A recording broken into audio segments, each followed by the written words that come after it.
du Nord, je veux m'exprimer. Bon, donc, le fait qu'il dise issu du Nord, là, ça a attiré son attention. Il est venu me donner le micro. Voilà ce que j'ai dit exactement. Peut-être que ça peut vous énerver encore si vous voulez, les petits du Nord, ceux du Nord qui m'écoutent. Mais je le disais vraiment en fonction de mon bord politique. J'ai dit, donner la nationalité à certaines personnes. Après avoir pris les armes.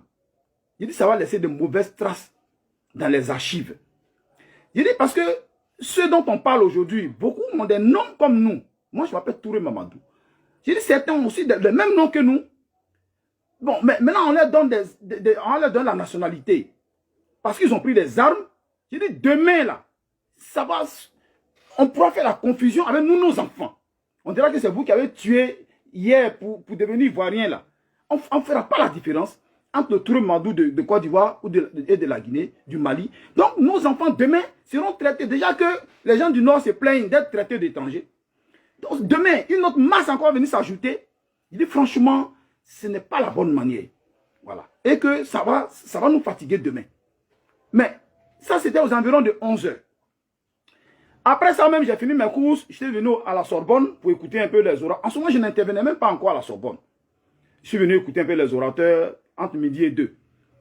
C'est ainsi qu'à 13 h, au journal de 13 h, mon interview là, le micro-trottoir là, c'est passé au journal de 13 h. Donc quelqu'un m'appelle pour dire, ah, mais, un petit là, vieux père, mais Joe, tu es un champion. Il dit, comment ça? Il dit, mais journal de 13 h, tu as parlé à la télé. Il dit, ah bon, c'est tout à l'heure, à 11 h là même, ils ont fait la chose. Ok. Donc j'arrive le soir à la maison, journal de 20 h, ils ont fait passer ça. C'est passé sur 3 jours, effectivement. C'était en 2003. C'est ainsi que, puisque je me suis présenté, j'ai dit Touré Mamadou sur le Ferente là. Et le discours, ça a pris. Ça a pris ceux qui étaient du bord, Babo, bien sûr, la galaxie patriotique. C'est ainsi que la maman de Nadi Bamba, qui s'appelle Tanti Ba, les gens l'appelaient. Sûrement que Nadi aussi a été appelé sûrement. Donc, Tanti Ba est donc entré en contact avec même monsieur du FPI au Dokui. Elle allait demander à ce dernier-là, ah, mais les gens m'appellent, il y a un jeune de Ferente-là, parce que Tanti Ba, elle est de Ferente-là, la maman de Nadia est de Ferente-là. Ok? Donc, mais vraiment, que tout le monde, les gens m'appellent pour dire, est-ce que je le connais? Qu'il a parlé à la télévision, ça s'appelle Touré Mamadou. Donc, est-ce que vous le connaissez? C'est là ce dernier a dit, oui, oui, il vient chez moi ici régulièrement. Il vient chez moi régulièrement. C'est ainsi que, quand je suis allé donc chez ce tonton-là, de Docu là, il a donné des instructions pour qu'on me conduise chez la maman de Nadi. Donc quand je suis arrivé là-bas, donc quand je me suis présenté, elle a dit, ah c'est toi. Elle a pris son téléphone, elle a appelé Nadi Bamba. Elle a appelé sa fille. Elle dit, ah mais celui qui a parlé à la télévision là, puis Bagua a aimé son discours là. Il est là, il est chez moi. Donc elle m'a passé au téléphone. On a échangé. Nadi a dit, bon, le jour où il est venu chez maman, bon, vraiment, on va se voir. Vraiment, félicitations. Bagua a aimé vraiment ce que tu as dit. C'est comme ça a commencé. Donc, Nadi, le jour où Nadi est venu, on m'a appelé, je suis allé, j'ai fait connaissance avec elle. J'ai fait connaissance avec elle, et puis bon, c'est parti. Donc, j'avais son contact. Nadi me respecte tellement que même par un simple SMS, parce que c'était pas facile qu'elle décroche, parce que quand même, c'était la femme du président de la République quand même.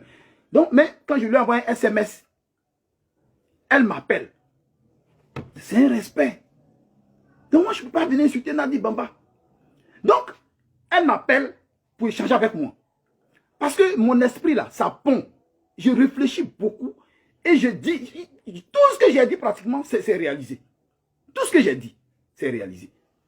Donc, comme elle s'est consciente de ça, bon, et puis elle savait que j'étais trop engagé auprès de Babou. Donc, elle m'appelait. Quand je lui ai fait un SMS, elle m'appelle. Donc, on échange. Souvent même, son journal Le Temps, en ce moment, le journal Le Temps, c'était pour elle, hein. Je ne sais pas si c'est toujours pour elle. Donc souvent, elle sollicitait que je fasse des articles dans le journal Le Temps, et puis je dépose, et puis elle publie ça. Dans le journal Le Temps, j'ai des articles dedans. Voilà. On est resté dans ça, jusqu'à ce que je me rappelle très bien, les événements de novembre 2004. Nadi Bamba même a organisé une cérémonie de prière chez elle. C'était dans le mois de Carême, les bombardements, là, 2004, où ils ont détruit les avions de Gbagbo, là. Nadi m'a appelé. Il dit, Ramsès, moi, je voudrais que tu viennes. J'ai invité les musulmans pour venir faire des sacrifices chez moi. Puisque c'était les 10 dernières nuits de Ramadan. On veillait. Donc, elle a dit, viens, tu vas en même temps diriger les cérémonies de prière là chez moi ici. Parce que je vous dis hein, que je m'y connais quand même. Hein. J'ai étudié le Coran, vraiment, je ne dis pas que je suis un saint, mais je connais un peu. Ok. Donc, elle m'a dit de venir. Donc, ce jour-là, j'ai fait une veillée chez elle là-bas. J'ai dirigé la communauté musulmane là-bas. Ce jour-là, il y avait M. Patrice, le karatéka là, qui était derrière Gbagbo là. Je l'ai vu, il est venu chercher sa dulcinée, la chanteuse là. Comment elle s'appelle, la chanteuse d'origine guinéenne. C'est Kandé Kanté ou bien quoi, joli là. Voilà, Maria à Patrice, le karatéka qui garde le corps de Gbagbo. Elle était là ce jour-là, elle avait avec nous, j'étais avec les gens, j'ai dirigé la cérémonie de prière. Et le matin, très tôt, c'est la maman de Nadi Bamba qui est venue me chercher dans sa voiture. Elle est venue chez sa fille là-bas. Elle est venue, je suis venu chercher mon fils. C'est de moi qu'elle parlait comme ça. Elle dit, viens chercher mon fils. Donc elle est venue, elle m'a pris, Nadi m'a récompensé, tout. Machin. Bon, la Tandiba est allée chez moi, allée me déposer jusqu'à dans ma maison. Elle dit, bon, je viens, bon, allons, je vais voir les enfants, je vais voir tes enfants. Tout ça pour expliquer un peu l'intimité qui était entre nous. Elle pouvait, la Tantiba, elle était stressée à cause de la situation de crise. Elle m'appelle, allô, Ramsès, j'ai appris que Obasanjo va venir demander la démission de Gbagbo. Elle était tout le temps stressée. Donc, elle pouvait m'appeler 5 fois par jour pratiquement. Et souvent, je vais vous expliquer des trucs. Souvent, je suis dans le Baka. Elle m'appelle. Tellement par respect pour elle, je n'ai pas envie de dire rappelle-moi. Le Baka vient de démarrer, non? Je paye le transport du Baka et je descends, je me mets à l'abri. Le temps de répondre. Après, je reprends mon Baka. 15 minutes après, même si par exemple elle avait oublié elle me rappelle, je descends encore, je réponds. Après, par respect. Parce que je me suis dit, elle n'est pas n'importe qui. Non seulement elle est ma tante, elle est de Ferentilla, puis c'est la maman de la femme de Gbagbo. Donc, j'étais à la maison. Je me rappelle un jour, j'étais chez la Tantiba, assise là, comme ça, et puis les gens ont parlé de RFI, qui aurait dit ça, Elle a dit, laissez votre affaire de RFI là même, laissez ça. On est fatigué. Que moi là, voici ma radio, voici ma télé. C'est de moi qu'elle parlait comme ça. Elle dit que, bon, vraiment, quand elle a besoin d'une information, c'est moi qu'elle appelait. Vraiment, la Tanti me respectait. Jusqu'au 4 janvier, voilà. Bah, là, je vous ai dit les événements de novembre 2004. Donc, qu'est-ce qui s'est passé maintenant? Novembre, décembre, donc 4 janvier. Gbagbo, Dieu merci, Chirac n'a pas pu enlever Gbagbo. Il y a les bombardements, bouclier humain, Charles Bleu Goudet est venu. Si vous mangez, si vous levez-vous, allez dans la rue. Nous, on est sortis. Moi-même, j'ai veillé dehors ce jour-là.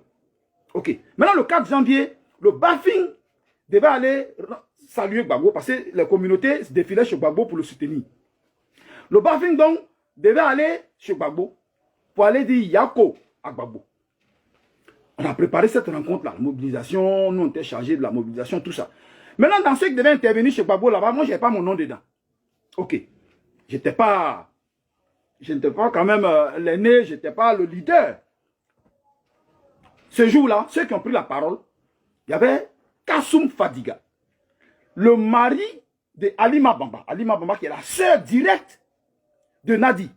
Donc, le mari de Halima là, qui est Kassoum, qui a fait le discours principal ce jour-là.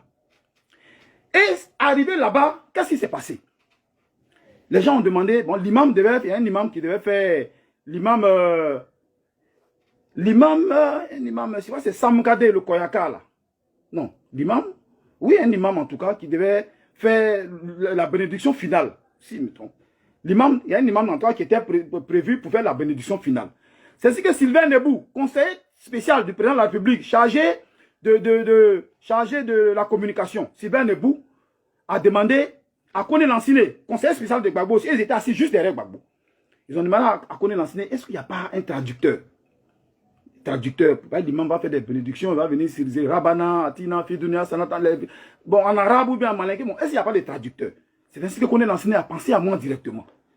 Me connaissant, donc ils se sont, donc Koné Lanciné a appelé Smoro Aboulaye, conseiller économique. Est-ce que Ramsès n'est pas dans la salle?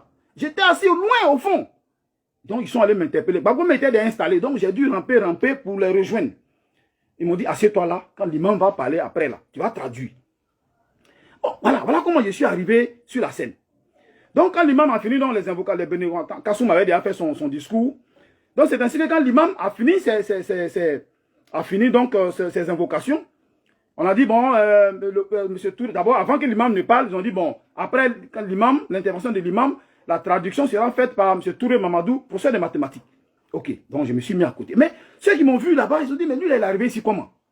Ah, voilà, toute personne ne savait comment je me suis retrouvé là-bas. Ok. Donc, quand l'imam a fini, donc moi, je me suis levé, j'ai pris la parole. Comme j'étais un habitué des agoras, et puis vraiment, je connais des versets coraniques qui se rattachent à la résistance patriotique. Par exemple, on nous dit, il y a un hadith du prophète qui dit, Hobul watan minal iman. L'amour de la patrie fait partie de la foi. Bon, donc, j'ai évoqué ces choses-là. Et puis, j'ai démontré que nous, les musulmans, qui étions derrière Gbagbo, nous étions des vrais musulmans. Parce qu'effectivement, nous sommes conscients que la patrie, la notion de patrie est une notion islamique. Bon, donc, j'ai expliqué, vraiment, je ne vais pas revenir, je n'ai pas fait le résumé de ce que j'ai dit, mais ce jour-là, Gbagbo a été ému. Et quand j'ai fini, et la salle criait comme ça. Quand j'ai fini, Sylvain Noubou m'a dit, va saluer le président. Donc, quand je suis arrivé devant le président, il était sur un petit podium installé, c'était au palais, au plateau. Moi-même, j'ai tendu ma main, j'ai soutenu ma main comme ça, par l'autre main, je voulais lui donner. Il ne m'a même pas pris par ma main, il m'a embrassé. Jean, et puis il me tapait dans mon dos, et il disait à mon oreille, que Dieu te bénisse, j'ai besoin de toi. J'ai besoin de toi. Et c'est ainsi qu'il m'a pris par la main, il m'a mis à côté de lui, et il regardait à qui, il cherchait à qui me confier. C'est ainsi qu'Alima est venu se mettre à côté. Parce que je vous rappelle ce jour-là, Alima, qui est la sœur de Nadi Bamba, ce jour-là traduisait, il y avait des danseuses qui venaient, les chansons, elle traduisait à l'oreille du président les significations des chansons. Donc elle était à côté un peu quand même. Donc elle est venue se mettre à côté. Gbagbo dit, bon, Alima, prends son contact, publiquement, au micro. La salle était bourrée comme ça. Prends son contact, j'ai besoin de lui. La semaine prochaine, viens avec lui au palais. Vraiment, j'ai une mission pour lui. Le 4, samedi 4 décembre 2004. Vous comprenez ça? Ok. C'est ainsi que, bon, quand on est venu de là-bas, je me rappelle ce jour-là, quand on est sorti de la salle, les gens sont venus, il y a un attroupement autour de moi, les gens voulaient prendre mon contact. Il y avait du monde. C'est là, il y a un corps habillé qui est venu me tirer de la foule, qui a dit, qui a pris son contact, allez prendre avec lui. Il m'a tiré de la foule, parce qu'il devait avoir, c'était suivi de dîner, de petit déjeuner, parce que c'était dans la journée. C'était de déjeuner, pardon. On devait manger à midi au palais, il y a une salle qui était là où on devait nous recevoir. Ok. Donc, une semaine après, j'appelle Alima. Je dis à Alima, à Ramsès, comment ça va? Elle avait mon numéro aussi quand même. Donc je lui dis, elle dit les nouvelles. Je dis non, bon, il n'y a rien de grave. Bon, par rapport à ce qui s'est passé au palais. Donc j'appelais, bon, pour savoir un peu comment on allait faire. Elle dit, tu es où? Je dis non, je suis à la maison. Elle dit, bon, viens chez ma maman. Sa maman au dos cuit. Sa maman était au dos cuit. Viens chez ma maman, on va se rencontrer. Je me suis mis en costume. Pour moi, de là-bas, on partait directement au palais. Donc, je me suis mis en costume. Ok. Riez, je sais que vous souriez, mais c'est ça la vie aussi. Voilà. Donc, je me suis mis en costume et j'arrive chez sa maman. Elle est venue légèrement en retard. Donc, elle arrive, elle s'assoit, bon, machin. Alors, Ramsès, comment ça va? Ok, quelles sont les nouvelles? Donc, j'ai répété encore les nouvelles. Je vous jure, sur tout ce que je cherche sur la terre, écoutez ce qu'elle va me dire. Alima Bamba, soeur de Nadi Bamba, là. Regardez ce qu'elle va me dire. Elle me dit, mais Ramsès, je vais te poser une question.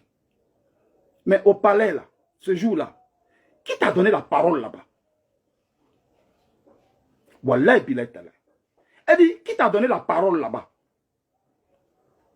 Je lui ai dit, mais Alima, mais c'est quelle question ça? Sa main était assise, hein? Sa main était assise. Qui t'a donné la parole? Je lui ai dit, non, mais écoutez. J'ai dit, mais je pense que les propos que j'ai tenus là, est-ce que j'ai vexé quelqu'un?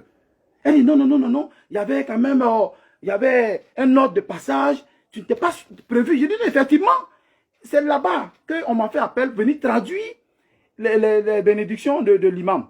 Bon, et puis j'en ai profité vraiment pour motiver la foule, pour motiver nos parents du Nord, pour les encourager à la résistance patriotique. Mais est-ce que c'est mauvais? Et elle a dit, non, non, non, mais c'est pas comme ça, c'est pas du désordre. C'est là que j'ai interpellé sa maman. J'ai dit, attends, regarde comment ta fille me parle. Maintenant, regardez ce que sa maman va me dire. Sa maman me dit, mais Ramsès, c'est vrai, mais toi aussi, tu es venu tomber dedans comme ça, comme des cheveux sous la soupe.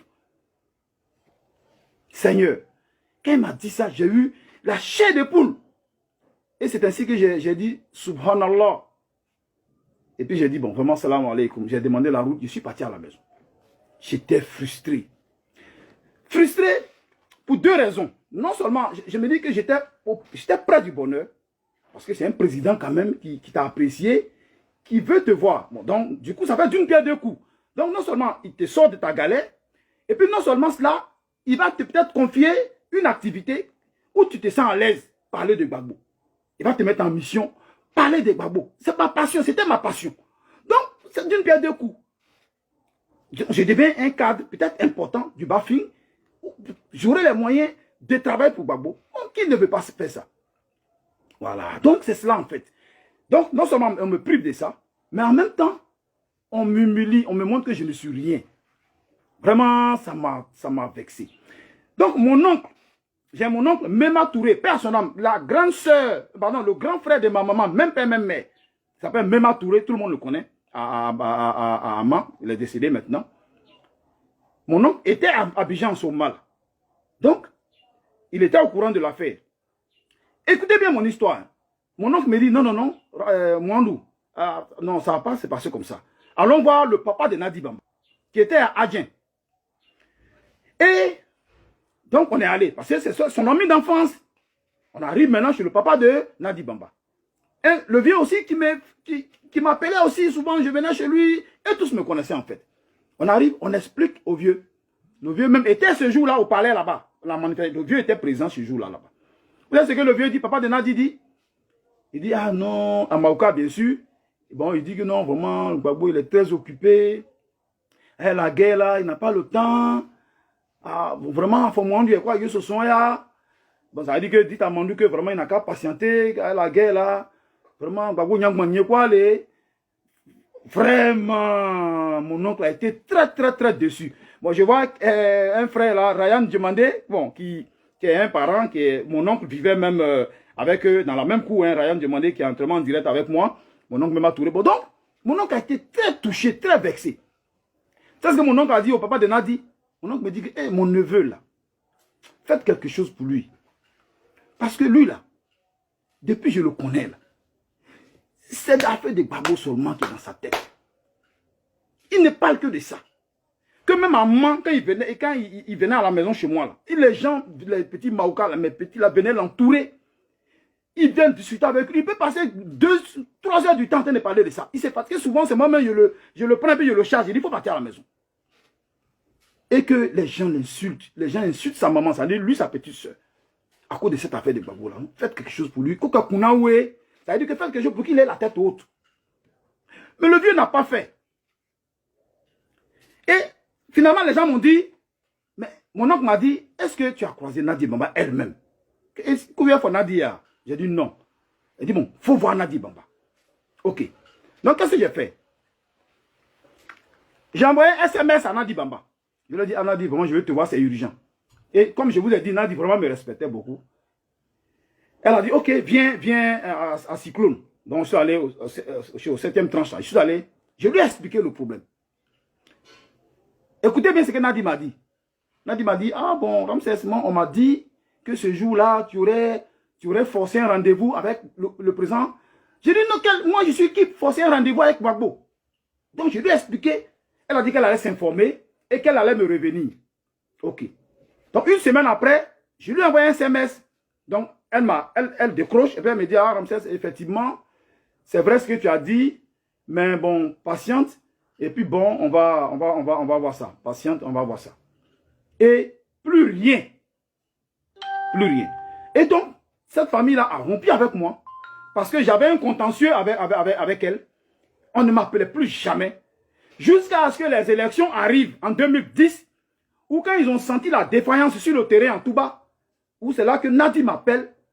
Pour me dire, je me rappelle ce jour-là. Allô Ramsès? Ah, tu m'as abandonné. J'ai dit, moi, un enfant de pauvre qui traîne à Bobo là, un pauvre enseignant va abandonner la femme d'un président? Non, c'est pas possible, Nadi Bamba. Elle dit, bon, viens me voir. C'est ainsi que je suis allé, elle m'a dit d'intégrer le groupe de campagne auprès de Bamba Amara, le directeur de campagne de Gbagbo, qui est de Ferentela aussi. Il faut intégrer le staff. Allez-y, ce qui s'est passé là, laisse tomber. Allons, si on gagne aux élections, tu ne regretteras pas. C'est ainsi que j'ai intégré le groupe Et puis, on allait en campagne au premier tour. Bon, j'ai fait, comme je vous ai expliqué la fois passée, c'est moi qui ai animé le meeting à Touba, au rond-point de Touba. Les gens étaient en calache. Je ne vais pas revenir dessus, j'ai déjà dit ça. Et puis, au deuxième tour, elle m'a dit d'aller à Ferentela. Bon, donc, voilà comment je suis revenu.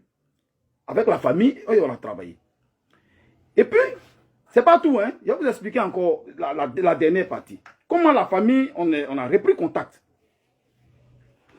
Et quand le commandant invisible a commencé à tirer partout à Bobo, la maman de Nadi Bamba, parce que je sais que dans son cœur, elle était consciente que je suis une victime.